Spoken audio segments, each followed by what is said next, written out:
Il gruppo del Partito Democratico ritiene prioritario in questo momento, anche nella regione del Veneto, mettere al centro della nostra attenzione il tema della tutela, della salute e della sicurezza delle lavoratrici e dei lavoratori. Purtroppo le cronache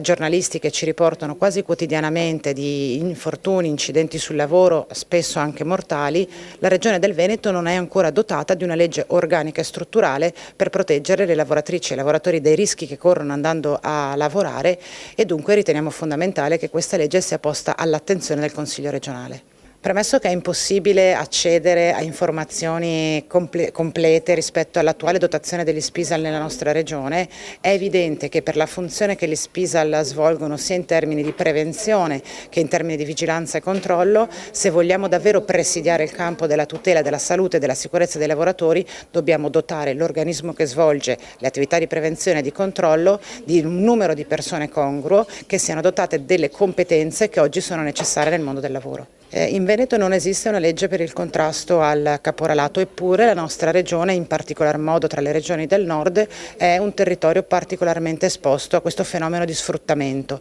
In questa proposta di legge individuiamo alcune azioni fondamentali per contrastare il caporalato. Prima fra tutte la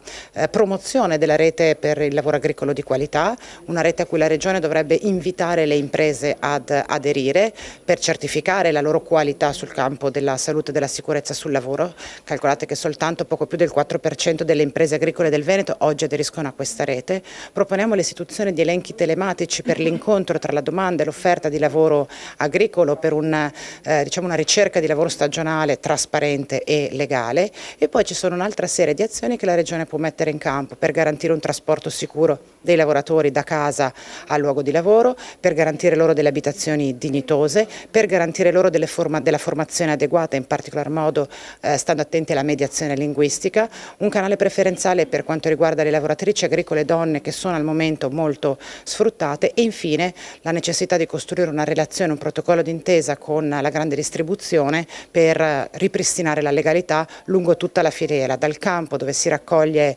la frutta e la verdura allo scaffale del supermercato.